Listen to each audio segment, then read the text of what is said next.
Hi, my name is Phil and welcome to Thete Wargaming, and over the next year we're going to actually have some more regular content now that I'm going to have more time in 2020. But first, I've done a thing. I've not done before. I have commissioned a studio to paint an army for me. A few different reasons for this. First of all, I'd like to collect all the armies eventually. I like to change between different armies. I don't really have one favourite. I have lots of them, and even ones that aren't right at the top, I'd like to have armies for those as well.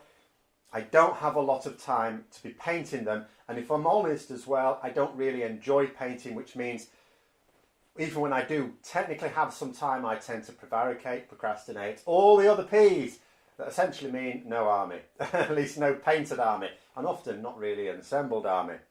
So I went for a commission. I tried a few different studios. I approached a few. I'm going to go through my experience, my very different experience of 4 different studios, as well as look at what I've been given by one of them as well.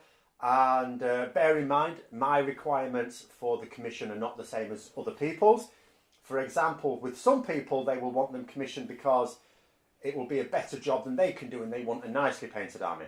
That's not so much in my case. I don't mind my own paint jobs. They're very poor, of course, because I don't like painting, I don't put the time into it, and therefore I don't develop the skills.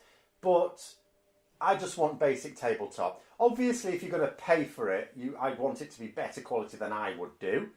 But beyond that, very, very basic. And I've looked at different studios and looked at their galleries, and some people's ideas are very basic, is much more basic than some other people's.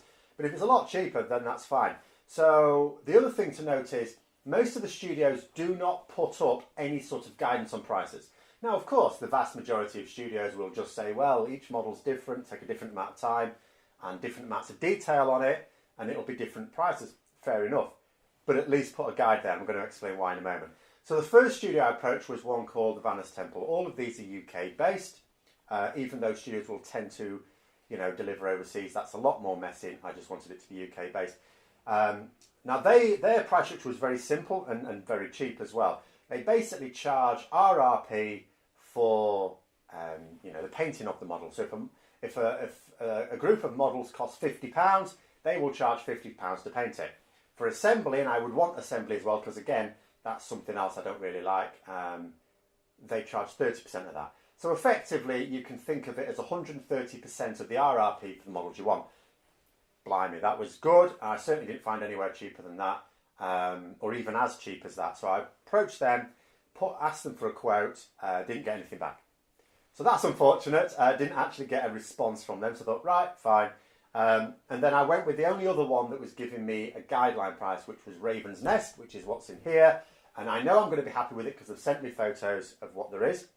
Obviously, what we need to know is that it's packaged well, but again, I'm sure it is. Other ones I tried for, because the real one I want painting is a Daughters of Cain army. I did the Flesh Eater's Corpse first because the Daughters of Cain there was a bit of a problem with me getting Cauldrons of Blood models. Games Workshop they were out of stock for months. They finally got back in stock, so I've got all the models I need, all packaged, all ready to be sent off to a studio that wants my commission. A couple of other studios I approached. So there was the War Studios. Now the War Studio had a very sensible approach. I've not gone with them, and I don't know how much they charge because there's no guide on the website. But what they did do, very sensibly, bearing in mind I'm requesting this round about mid-December, and they emailed back and said, you'd go in the queue for May before we work out a quote. Is that acceptable? Which is fantastic, because obviously it's going to take them time to work out a bespoke quote. And if I turn around and the issue is the time, of which I don't want to wait 6 months before you even start it, which I didn't, then that's wasting their time and mine. So that was a good, if they're not going to give you a guide to the prices, that was a good approach.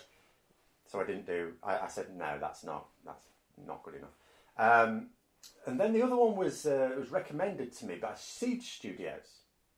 Now, I will grant you, they do describe themselves as premium, so you're going to, even what might be considered their tabletop would be higher than the others. But I actually have to say, looking at their gallery, doesn't look higher to me than the standard I'm going to show you in here for their basic standard. And they didn't say anything about the timing. So it's the opposite way around with War. With War, I knew what the sort of queue I was facing, but don't know the prices, because I didn't ask them for a quote, because I knew I wasn't going to accept that time. With Seashires, I didn't know about the timing because they didn't mention that. They just gave me a quote. Now, at first I thought they were mugging me off as well, because I sent in my detailed requirements, heard nothing, not even a confirmation that they'd got it and they were working on it, or how long it would take to quote. I thought I thought in my own head, because I'm only asking for their lowest standard, and even though the higher standard would take longer, they probably charge much more for it as well. So in terms of, you know, their return for their time, it's probably more lucrative to go for the premium commissions. But about a week later, I did get a response back, and it was a very detailed quote. Very detailed. And completely ridiculous. So for about just under £600 worth of Daughters of Cain models, they wanted to charge for the basic standard £7,000.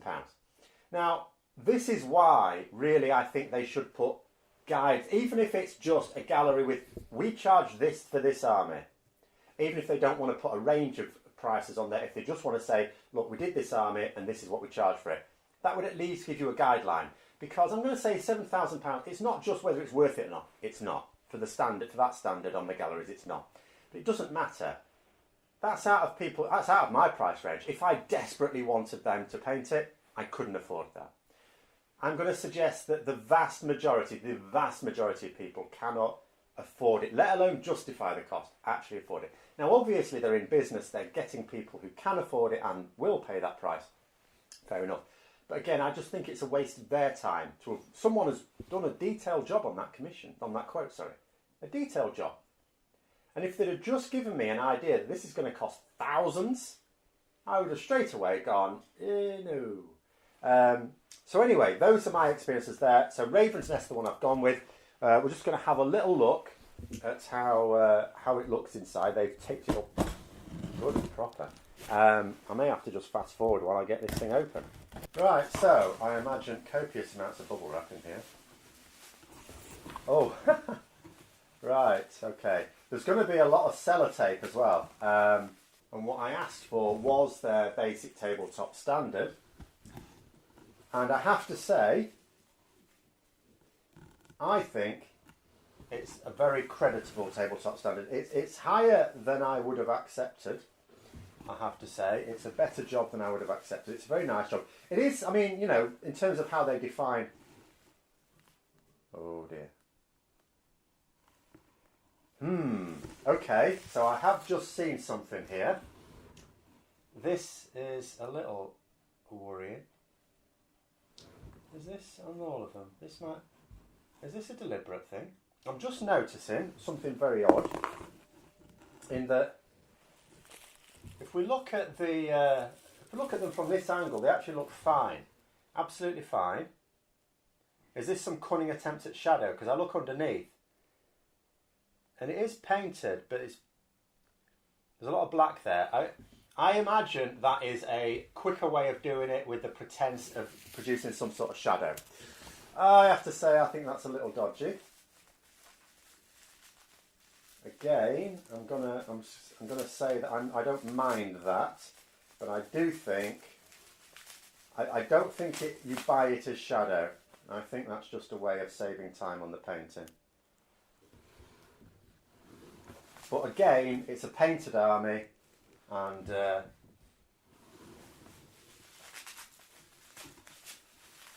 it does meet my requirements.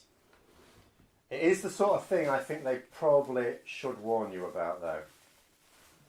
Right, okay, so this will be one of the larger models.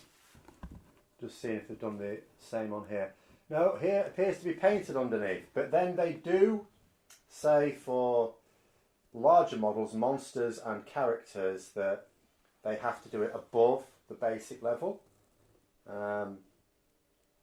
It is all painted, so that's presumably what that means. So I'm very happy with that as well, quite like that. So that's the army. In terms of, go through the negatives first. So there is a bit of an issue, as I say, with the underside of it. Now, from my point of view, I just wanted it for gaming, that's all. And when you look at it from above, it looks good. When you look at it from behind, it looks good. When you look at it from the front or the side, it looks good. It's absolutely fine for tabletop gaming. The only way anyone will see that it's not really done on the underside is if they pick up a model and examine it in a way that you only ever do if you wish to examine the paint job. So from that point of view, it's not an issue. The main issue I have, so for example, with the other studio that didn't get back to me, that just charging RRP, if they'd have done that, I wouldn't have thought twice about it. I'm only thinking twice about this because I paid more. It wasn't a huge amount. I think it was about £1,500 for the whole thing. That included the models in this particular case, although Flesh Eaters Court's models don't cost an absolute bomb. In fact, if you want an army like this, it's actually one of the cheapest ones to get in terms of models. But that is still significantly more, and although nowhere near on the scale of the Siege Studios, of course. So as a result, it's one of those things, if they'd have said that this is what we do, this is our tabletop standard, it will include this underneath, and you know, they're going to argue it's from a shadow point of view. In reality, it's not. It doesn't work as shadow. It is just a let's paint quickly. And because it's tabletop standard, again, you can justify it. Had they said that, am I going to say that because of the amount of money I was paying, I would have gone, no. No, I wouldn't have done. So I'm not going to make it a major quibble other than just to say it was surprising. I didn't expect it. The other minor point was simply the Ghoul Kings were no longer attached to their mounts when it came in. There's a very small point of contact. It's a small foot on a small bit of bone, and it's understandable. The only way to have stopped it, I think, would have been to put it in its own box, and you can't expect them to do that. It's you know, a weird size and spiky and all the rest of it. So I'll just glue that back on, and I think that will be fine. I don't think there's anything realistic they could have done about the Ghoul Kings coming off their mounts. You know, they still packaged everything up right. Everything else was fine.